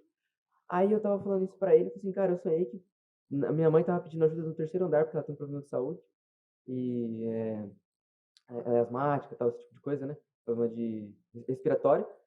E eu tava com os negócios tudo lá embaixo e eu não conseguia subir as escadas. Eu andava e parecia que ele subia infinitamente. Aí ele subia pro primeiro andar e tinha mais 2 andares. Aí ele subia pro segundo andar e tinha mais 2 andares. Aí ele subia pro terceiro e tinha mais 2 andares. E ele nunca conseguia chegar lá. Aí ele desistia e quando ele dava um passo pra trás, ele tava no último andar. Vixe. No térreo, então. No térreo, Voltasse Chegava pro lá, aí ele tava ali e ele dava um passo pra trás e ele, tipo assim, ele tava enxergando tudo pra baixo. Aí ele olhava e ele tava perto da mãe dele e acabou o sonho. Ele falou assim, cara, eu não sei o que é isso e tal. E ele começou a falar sobre outras experiências que ele já teve, né? Sobre sonhos que ele teve, tipo assim, ele sonhou. Ai, eu não lembro exatamente. Ele sonhava com um tipo de animal. Aí ele sonhava com aquele animal e alguma pessoa morria. Tipo assim, ele fazia carinho no animalzinho. Eu não lembro se era um gato ou se era tipo um felino. Mas ele não miava. Mas o bicho olhava pra ele e miava. E ele acordava. E, tipo assim, ele ia conversar com a mãe dele e tal, e recebia uma ligação, um WhatsApp, alguém morria. Era sempre o mesmo sonho. E era um sonho tranquilo. E aí, essa pessoa se passava desse mundo e ia embora tranquilamente. Entendeu? Era tipo assim, como se fosse um gatinho, ele tava fazendo carinho ali no bichinho, e o bichinho olhava pra ele, miava, e ele achava até engraçado. O bichinho miava e ele acordava. E ele começou a fazer. Isso acontecia várias vezes. Só depois que ele foi ficar adulto, ele começou a perceber esse padrão. Sabe, esse tipo de coisa. Sim. Deus falava, mostrava as coisas para ele através de sonhos, né? E de vez em quando ele tinha visões, assim, ele entrava a Mariazinha entrava no lugar. É difícil. A Mariazinha entrava no lugar, aí ela enxergava certas coisas assim, e. Caraca, mano. E algumas coisas eram muito nítidas e acontecia, e conseguia fazer ligação, e outras coisas, tipo assim, não tinha nada a ver. E ele tem muito medo de, assim, conversar às vezes com uma pessoa ou com alguém que ele imagina faça uma ligação, porque ele tem medo de, tipo assim, não dele estar errado, mas de simplesmente ser alguma coisa da cabeça dele. O que você acha do posicionamento que essa pessoa devia ter? Por exemplo, ela teve uma visão, teve um sonho e tal, e ela falou assim, poxa, eu sinto no meu coração que eu devia falar isso com tal pessoa. Ele é cristão? Ele só não tá indo muito em igreja agora, tá Sim. afastado assim por causa dessa questão, ele tem muito... a Mariazinha, né? Vai. Tem muito esse problema com... Ele tem muito medo. Sei. Entendeu? E talvez encaixe isso nessa baixa autoestima dele, né? Como você falou aí. Ele tem essa questão de, tipo assim, poxa, eu Ele passou por muitos problemas na vida dele, né? Ele toma remédio controlado, tal tipo de coisa. E o Joãozinho, vamos mudar agora, já que sabe que ele Marizinha é mãe. parece a mãe dele. Aí ele tem muito medo, ele tem muita insegurança, sabe, de fazer essas coisas. Porque muita coisa se concretiza, mas também muita coisa não se concretiza, né? Às vezes, nós mesmos, assim, normais, que não temos dom, a gente tem sonho, e pode ser que coincida, né? É. Com alguma coisa e tal. E ele tem muito medo, muita insegurança nessa questão do dom dele. O que você acha que uma pessoa nessa situação deve fazer? Porque assim, você se manteve lá, estava nessa situação, tinha o trabalho, né, sua timidez e tal, e você passou por esse processo. Como que você acha que uma pessoa que tem mais ou menos essa situação hoje em dia devia se comportar, né? Bom, antes deixa eu só Manda lá. dar uma base aqui de como funciona isso. Deus fala muito em sonhos, né? O próprio lá Isaías fala, né, que os jovens terão visões, os velhos terão sonhos, papapá. Agora, pode ser Deus, pode ser um descontrole emocional, certo? Pode ser o que você comeu. Come um X-tudo e vai dormir, para você ver se não tem sonhos de revelação. A pessoa escutou o tipo de animal. Né? Depende muito. Então, então dentro dessa visão, você vai procurar, você vai ter vários sonhos que são de Deus, se a pessoa tem o dom, e sonhos que não são de Deus, todo mundo sonha. Todo mundo sonha, né? Agora, sonhos quando eles se tornam padrões, como você falou, tal, que se repete, realmente alguma coisa quer dizer. Então, o que eu diria para ele, então, que devia fazer é ele se aproximar de Deus. Né? Quanto mais ele se afastar de Deus, porque normalmente todos esses sonhos ou dons que são a níveis espirituais, que abre os olhos espirituais da pessoa, porque o sonho, apesar de você estar dormindo, mas é uma abertura do mundo espiritual. É como se abrisse uma brecha no mundo espiritual e você pudesse contemplar, né? E depois isso vai acontecer no mundo físico, né? Quanto mais distante ele estiver de Deus, mais ele vai estar sujeito a ter sonhos motivados por outras situações e às vezes até pelo próprio inimigo. Compreende? Então, o que ele deve fazer é se aproximar novamente de Deus, reatar com Deus de uma forma mais profunda, né? Para que ele possa, Deus começar a usar isso para o reino dele, para a obra dele, para abençoar a obra dele, e ele começar a ter equilíbrio e discernimento, pedir discernimento a Deus para saber o que ele pode falar e o que ele não pode falar. Porque às vezes Deus dá uma direção, mas não pode falar para a pessoa. Né? A mulher chega, você vai morrer. Senão, então, eu acho que ele deve se aproximar mais de Deus para poder ter o aperfeiçoamento desse dom na vida dele. Mas realmente a impressão que tem é que ele realmente tem o dom. Né? Porque tem pessoas que têm os olhos espirituais abertos. Né? É aquela pessoa que vê anjo, que vê demônios, né? Sente uma presença diferente no local, já quer orar, mandar embora aqui e tal, né? Tem as pessoas que têm esse tipo de dom, né? E tem... Eu já vi anjo, mas não tenho o dom. Foi uma questão que aconteceu. Entendi. Foi um esporádico. Era uma outra questão que eu ia perguntar aqui também, abrir o resto do grupo, né? Eu acho que vocês já me contaram de terem tido algumas experiências assim, né? Se eu não me engano, o Igor também, você teve um sonho uma vez. Eu tive 2 sonhos já cruéis. Já comentei até com o pastor uma vez. É pra eu contar? Não, você que sabe. Você ficou me olhando assim. Porque eu não consigo me lembrar, assim, de cabeça, se eu tenho algum exemplo desse para contar, né? Eu tenho uma experiência da hora para contar, porque, assim, vai ser a primeira vez que eu vou falar disso, mas do último retiro de vida vitoriosa que a gente teve, Deus abriu a minha visão. Eu entendi que eu ganhei esse dom de visão aberta. E é um negócio macabro de você, de você lidar. Tem o lado bom e tem o lado Lado difícil. bom e o lado ruim. Você vê Então, os dois assim, lados, né? ultimamente, por questões do meu relacionamento com Deus, eu não tenho visto muitas coisas. E eu acho isso, assim, é fantástico. É ruim, mas é fantástico. Por quê? Porque fica explícito para você que você só vai usufruir desse dom quando você estiver perto de Deus. Se você estiver longe de Deus, meio que isso fecha para você. É. Então, quando eu estava desenvolvendo esse dom e eu estava próximo de Deus, tipo, eu acho que foi a época da minha vida que eu mais estive próximo de Deus, com intimidade mesmo. O retiro de vida vitoriosa, quando Deus abriu a minha visão, eu vi coisas tremendas. Assim, tipo, eu fiquei sem palavras. A minha reação foi papel e caneta. Eu precisava anotar aquilo ali, porque eu não estava acreditando no que estava acontecendo. Então, eu anotei várias coisas, até mostrei pro pastor, mostrei pro Jailton, falei, Jailton, não entendo o que está acontecendo. Aí o Jailton virou para mim, me abraçou e falou, olha, Deus está abrindo sua visão. O Jailton estava me orientando, né? Já tinha 3 meses que o Jailton ficava me orientando, falando, olha, ora para Deus abrir a sua visão, ora para Deus abrir a sua visão. Eu orava, mas eu entendia que, é para eu, tipo, sei lá, para eu enxergar alguma coisa da minha vida, para eu enxergar, sabe? Tipo, que a gente não, querendo ou não, a gente não compreende que existe um mundo espiritual ativo, dinâmico, coisas passam, né? E naquele dia Deus me fez entender. Eu lembro até hoje, tinha uma irmãzinha, eu já estava com isso no meu coração. Alguma coisa vai acontecer hoje. Alguma coisa vai acontecer hoje. O Jailton virou para mim antes de começar o retiro e falou, olha, presta atenção no que vai acontecer. Fica de olho aberto. Aí eu, beleza, já até arrepiei lembrando aqui. Então eu comecei, não, alguma coisa vai acontecer hoje. Então eu lembro que eu estava ali de pé, a gente estava orando e tudo mais.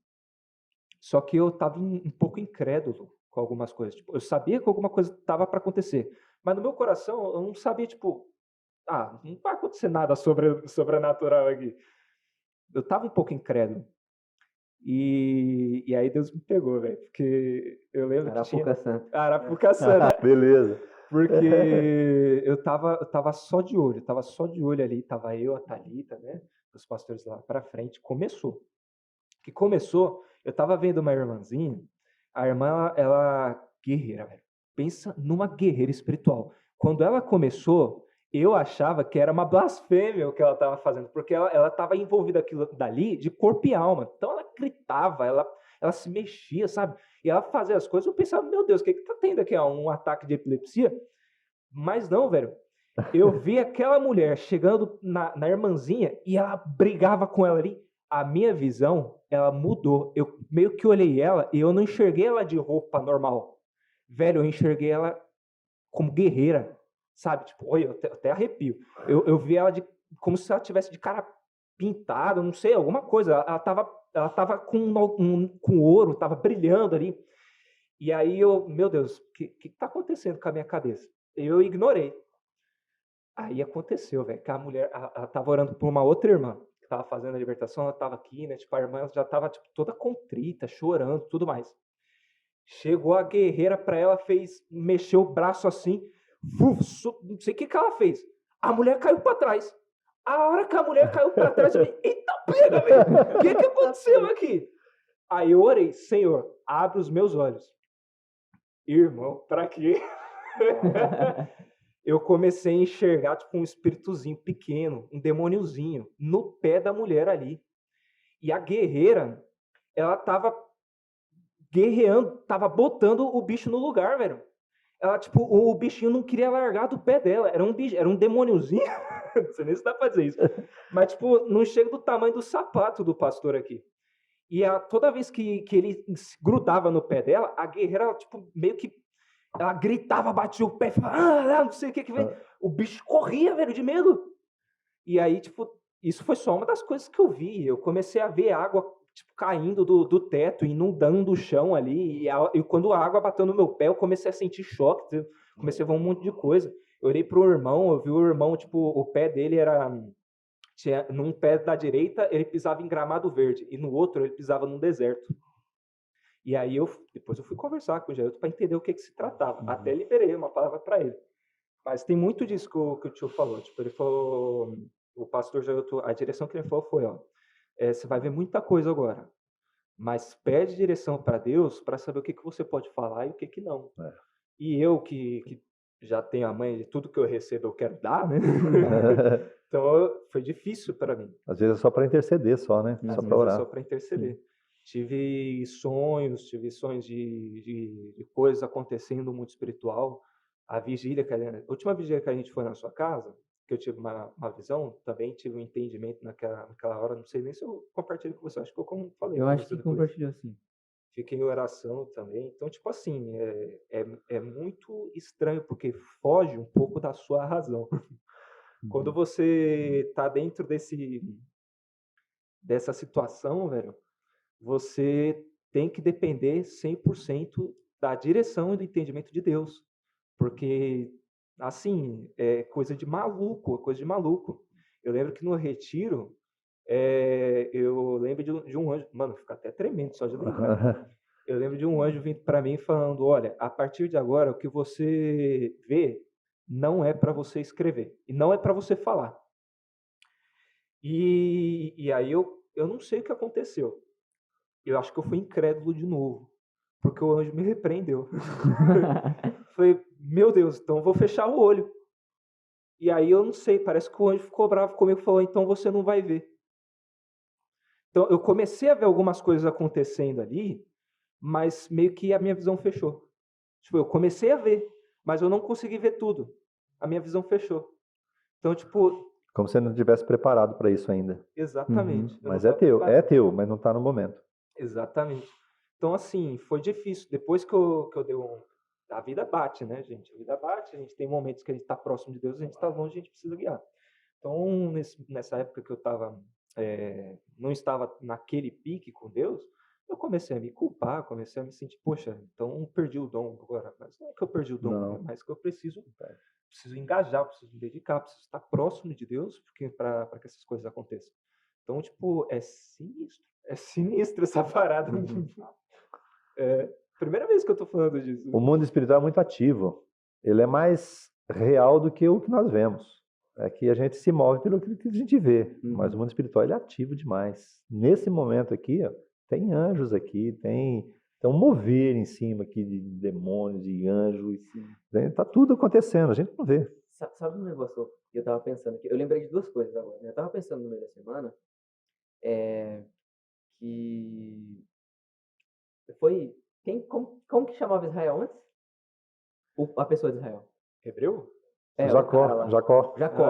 Jacó, ele lutou com o anjo, não lutou? Isso, lutou. E tipo assim, eu fico imaginando, agora que o pastor falou, né, que esse mundo espiritual é mais real do que a gente vive. Cara, o cara lutou contra um anjo, mano.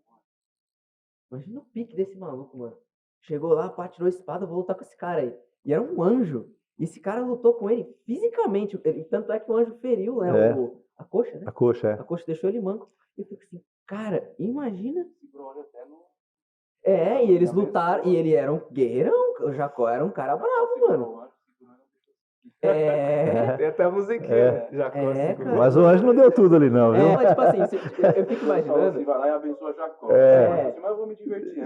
Vou exercitar. Eu fico imaginando nesse momento.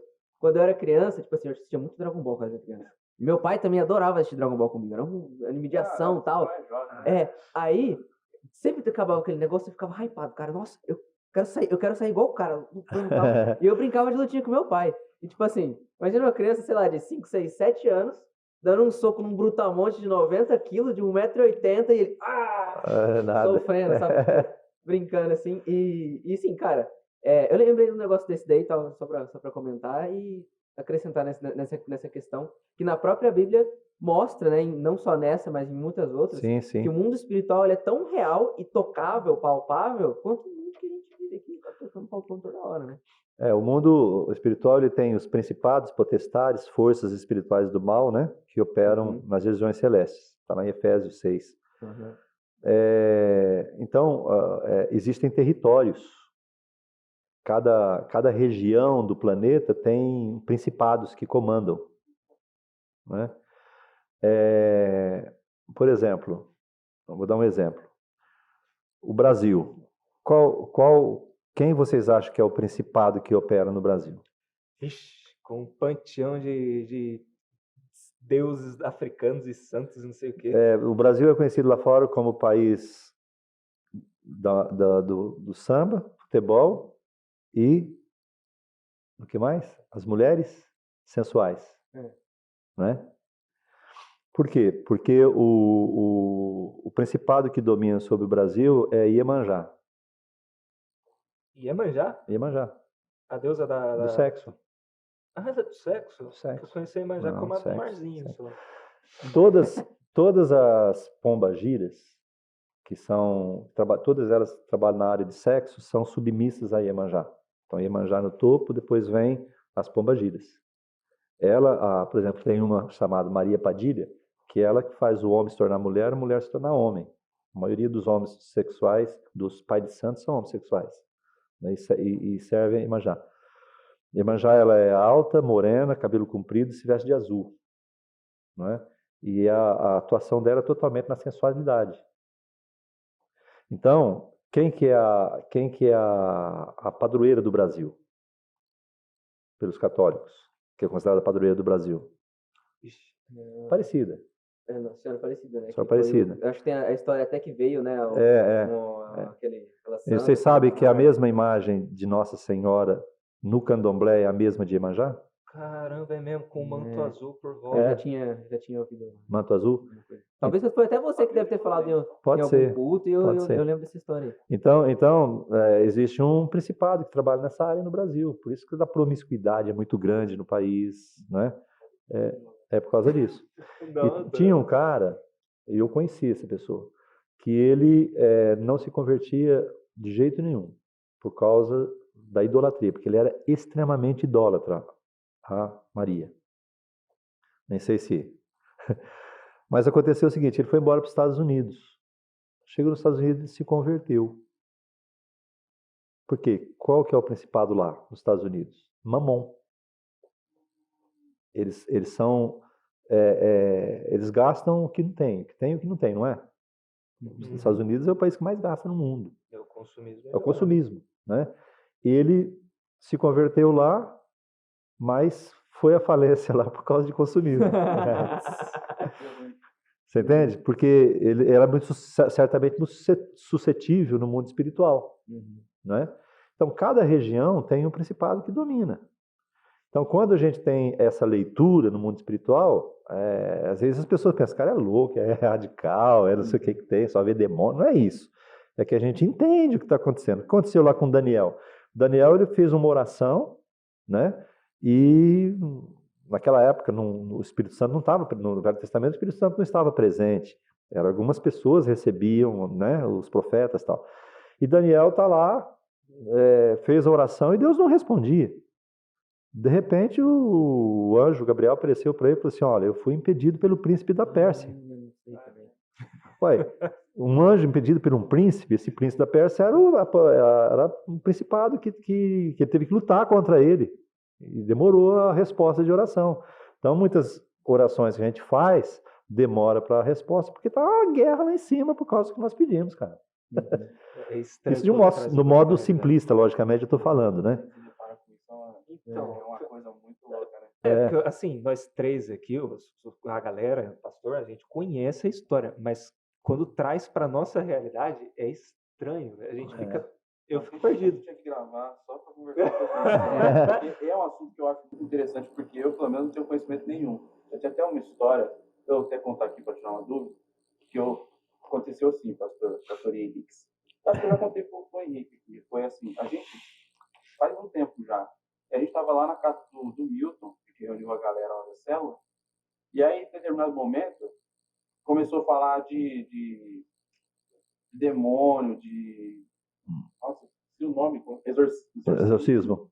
E aí a galera foi ficando cada vez mais, tipo, tava o papo legal assim, aí foi começando o papo, foi ficando mais quieto, tá? Foi ficando um climão, né? Aí chegou a hora de ir embora, peguei o carro, eu e meu irmão, a gente voltando para casa. E meu irmão começou a comentar comigo, Igor, o que você achou daquilo lá que a gente conversou e tal? Eu falei, comentando com ele falou assim, que eu fiquei meio, não com medo, mas eu também acho meio estranho. eu senti uma coisa estranha, até, realmente. Chegando em casa, ele falou pra mim, eu tô meio com, sei lá, eu tô bem. Aí eu peguei, orei por ele, a gente orou junto antes de entrar em casa. Aham. Entramos, eu peguei e fui pro meu quarto ler a Bíblia. Aí cheguei, e aí, cara, eu lembro exatamente, eu peguei, deitei, eu gosto de deitar. Deitei na minha cama, eu deito de bruxo, É. e a porta tava ali atrás, né? Então eu tava olhando pra parede, a porta tava ali. E aí eu fui ler, não tava, sabe, assim, Fluindo. não tava fluindo. Aí eu peguei e falei assim, vou orar. Aí eu comecei a falar com Deus, e eu fui super sincero, assim, Deus, a gente conversou com aqueles assuntos, esse negócio de mundo espiritual, eu não entendo nada, eu não sei como funciona isso, eu tenho, sabe, eu sou totalmente leigo, eu queria entender como é que funcionam essas coisas. E fui abrir o meu coração com Deus. Em determinado momento ali, e eu estava aqui de bruxo, imagina esse tempo. Eu estava orando, e aí, em determinado momento, eu congelei. Eu senti um arrepio, uma sensação, a atmosfera do meu quarto mudou, ficou uma atmosfera muito pesada, eu senti um arrepio que ele veio lá do fundo do meu pé, ele passou tudo na minha costela até o meu cabelo. E eu estava, do jeito que eu estava parado ali orando, eu não conseguia mais me mexer. Eu sabia que eu podia me mexer, mas eu não conseguia me mexer. Eu não queria me mexer e eu senti como se tivesse alguma presença atrás de mim. Uma coisa muito forte. E eu não sabia o que era. Eu estava ali congelado. Acho que eu fiquei uns 10 minutos na mesma posição, congelado ali. E falando assim, e não sabia o que estava acontecendo. Sim. Orando. Falei, se for alguma coisa ruim, vai embora. Vai embora, porque esse lugar é do Senhor. E eu fiquei. É terrível isso. E na hora que eu tomei coragem, assim, falei, eu vou me virar e não vai ter nada. Eu vou me virar e não vai ter nada. Eu me virei e não tinha nada. Consegui sair do meu quarto. Aí fui pro quarto da minha mãe, primeira coisa, né?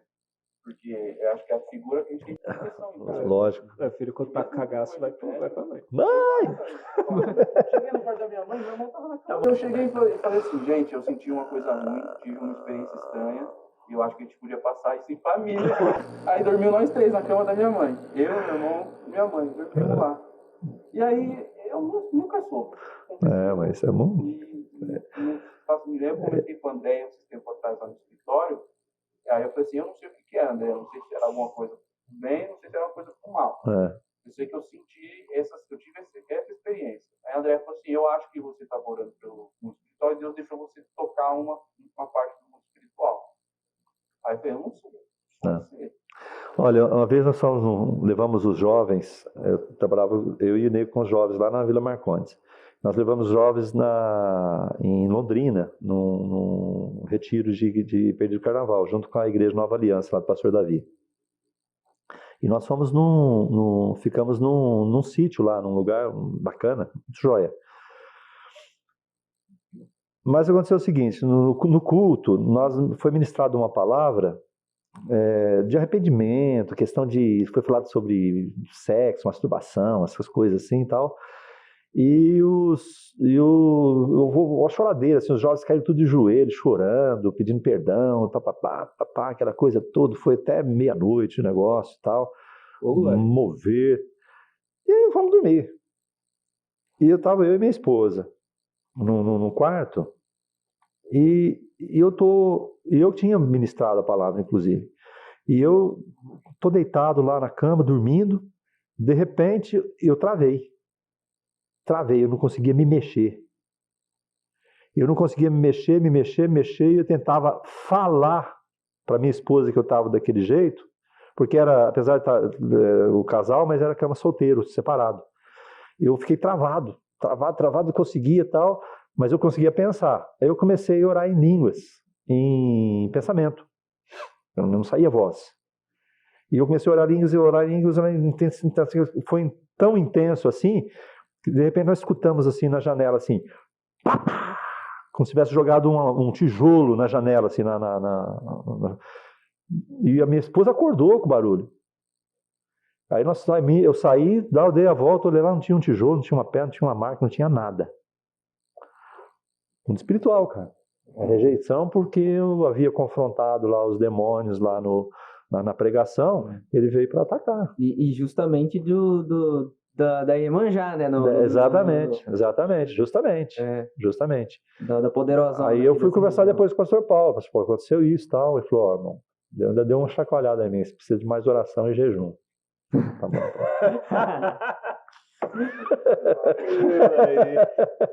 E é isso. Então, é um lugar que você entrar, você tem que entrar preparado. Não pode entrar de...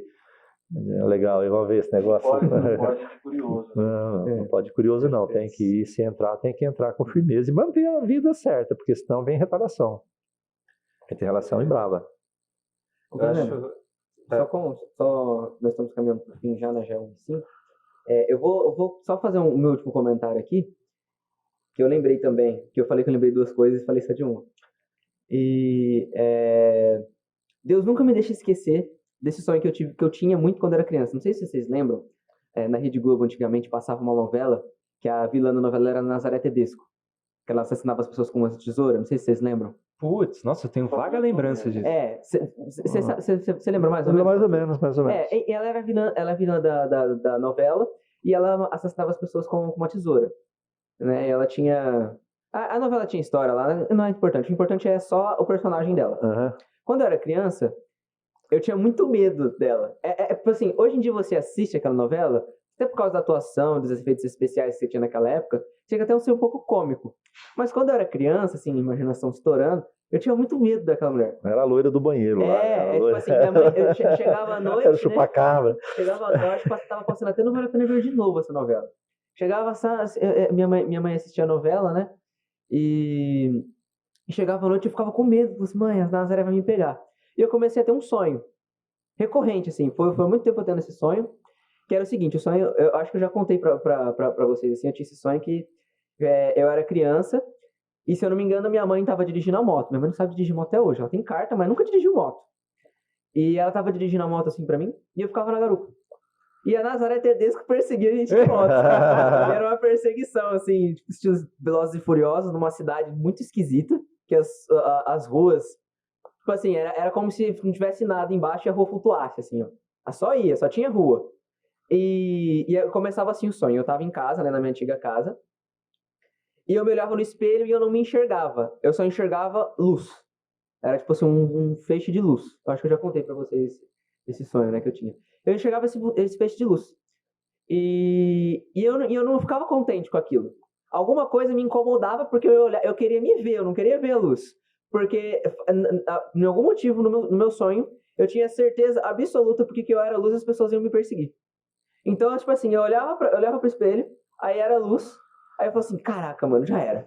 Aí deu ruim. E nisso eu saía dali do espelho pra montar na moto, porque minha mãe já tava lá, com o capacete, colocaram tal, e começava a perseguição. E era Nazaré Tedesco, que ela tava com uma seringa correndo atrás de mim. E ela tentava furar a seringa em mim, e eu sentia a dor em mim. Olha só. Eu sentia, tipo, era totalmente real. Eu sentia ela, pá, cutucava no meu braço, eu tirava o braço, ela cutucava a perna, eu tirava a perna.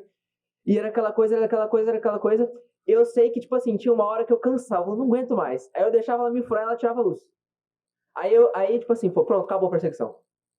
Aí eu descia da moto e tal, eu descia da moto, em vez de eu estar naquelas ruas estranhas que não tinha nada, eu tava em casa de novo. E eu falava assim, ufa, acabou. Aí tinha uma porta que não existia na casa, mas ela era tipo assim, vamos parar, vou tentar explicar para as pessoas imaginarem que tá ouvindo também. Imagina um quadradão assim, né? E eu tô na esquina de um quadrado, eu tô no canto, né? Como se fosse minha casa, esse quadrado, eu tô do lado de fora. Eu tava num desses cantos do quadrado, né? E eu olhava pro outro lado. Como se fosse assim, eu tô no meu quintal, né? Tem a casa lá quadrada, eu tô num canto, eu tô olhando pro outro lado. E nesse outro lado não tinha porta, não fazia nem sentido ter porta, mas a porta abria assim, como se ela estivesse esticando um pouquinho da parede, né? E era uma porta de metal. E eu olhava pra porta e refletia luz na porta. E eu acordava, indignado. Aí hoje em dia, eu vou vir a crescer e tal, né? E eu entendi esse sonho. Deus estava me mostrando desde criança, porque nessa época eu visitava o Ministério Infantil, né? E uma vez eu acho que eu até conversei com uma tia do Ministério Infantil, que ela era mais idosa, não lembro o nome dela. Mas aí ela falou pra mim assim, olha, isso daí é Deus mostrando pra você o seu futuro, né? Aí ela leu aquela passagem na luz que você tem que ser luz no mundo, sal na terra, não sei o que, tal, foi falando essas coisas pra mim. Mas eu ficava indignado. Porque eu não gostava, eu queria, tipo assim, eu queria viver tranquilamente. Aham. Queria viver na minha, sem perseguição, sabe? E, tipo assim, isso foi Deus mostrando, né, o meu futuro. Sim. Eu passei, tive faculdade e tal, e por muitas situações na escola, né, no nosso ciclo de amigos, a gente entende, assim, não que aconteça, de certa forma, uma perseguição, mas é algo que, assim, incomoda você, tipo, te tira do seu cantinho tranquilo ali, do seu natural, porque, por exemplo, você, né, pra você era cômodo, você tava acomodado, você tava tranquilo, era uma É. situação da hora, ali, não, tô tudo bem, tô tranquilo, e Deus vai te tirar desse lugar. E, assim, quando eu era criança, Deus já estava me mostrando isso através desse sonho. Eu acho Legal. isso muito louco, cara. Ah, Muito louco, né? Interessante que a porta de abertura para tudo isso foi o medo. Foi. E o medo não vem de Deus. Então você vê, ele permitiu que você tivesse essa experiência para mostrar que você não pode ter medo, você tem que ir em frente, né? Apesar que, mesmo com todo o plano que ele tem para a tua vida, não é? Os problemas, a perseguição, a luta não vai desaparecer. E mesmo que eu me dê por vencido, o plano de Deus é maior que isso. A porta abriu lá e eu ainda puxava o sangue. Eu tenho um sonho recorrente também que é impressionante, cara. Eu sonho que eu estou numa cidade que eu não conheço e eu tenho que pegar um caminho para eu encontrar o centro da cidade, ou um lugar mais habitado, menos habitado, e eu caio num lugar onde que a hora que eu chego é um lugar do mal, um lugar espiritual do mal, macumbaria, as coisas assim, e ali eu travo luta. É impressionante. Isso é quase sempre, né? Nossa. E eu não consigo oro, respeito tudo, mas sempre está acontecendo, sempre está acontecendo. Eu me perdi num lugar no sonho, numa cidade, num lugar, eu já sei que vou chegar naquele lugar. Já é normal. Já tá Pode ser preparado. fora do país, ou no país, ou no imprudente mesmo. No sonho eu falo, mas outra vez, de novo. No sonho eu falo, mas de novo isso. Muito doido, cara. Cara, é incrível como a gente meio que esquece, mas sempre a gente tem, né? Independente de você ser mais espiritual, mais intelectual, mais emocional, como ser humano, essa porta fica aberta. Então a gente tem. Nós somos seres espirituais, né, cara? Não tem como. É porque não dá tempo da gente conversar. O pastor tá com compromisso. Eu lembrei de uma porrada de experiência. Nossa, mas. Dar o papo porque é tudo muito espiritual. Próximo vai ser aí, ó, que bacana. Legal. Legal. Top. Então, né? Vamos. Com essa metáfora aí de ser luz que o Henrique trouxe. E o Henrique não, né? Deus trouxe. Amém. É um sinal para não assistir novela. Na moral, cara, não assistir verdade, cara. Isso é revelação. Cuidado. Bom, queria agradecer a presença do pastor Zé, que trouxe um papo muito bacana, acho que muito proveitoso. E, inclusive, aqui no final, explodiu minha mente. De um jeito. Espero que tenha explodido de vocês também. Aí, todo mundo tem a mente explodida aí. Principalmente ter essa noção de que o espiritual existe. Né? Porque às vezes a gente só tem como se fosse, não existe. Mas lá. Tá lá, né? Tá lá existindo. Não, tá aqui, agora, tá acontecendo. É muito louco. Verdade, eu estou ministrando sábado de manhã, das 6 da manhã às 7. Nós começamos a orar nos hospitais e formou um grupo de 12, 15 pessoas. E eles quiseram saber sobre guerra espiritual. Então, estou ministrando um curso para eles de manhã, todo sábado de manhã. Mas já está no final. Qualquer hora a gente pode falar sobre isso, ou passar o material se vocês quiserem conhecer também. Top.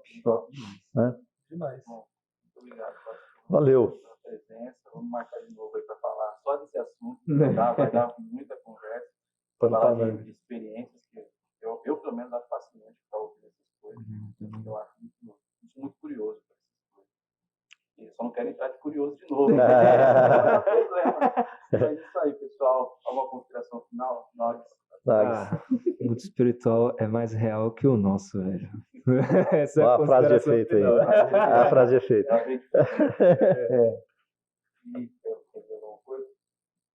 Deus é bom. Amém. Amém. O tempo todo. Amém. O tempo todo ele é bom. Deus é bom o tempo todo. Amém. Então, Amém. galera, muito obrigado por estar conosco. Deixe o seu like aí para a gente ter a noção de que vocês estão gostando do papo. Deixe nos comentários o que vocês acharam, se essa palavra tocou o coração de vocês, quais são as experiências que vocês têm. Vamos interagir. Se liga lá que a gente está com o Facebook e Instagram agora. A gente vai deixar aí o link na descrição, se puder me seguir lá também para estar por dentro de tudo que a gente faz, tudo que a gente fala. A gente vai estar soltando vários conteúdos por lá também. Muito obrigado pela paciência de todos, né? Deus abençoe vocês. Valeu! Tchau, tchau. Valeu!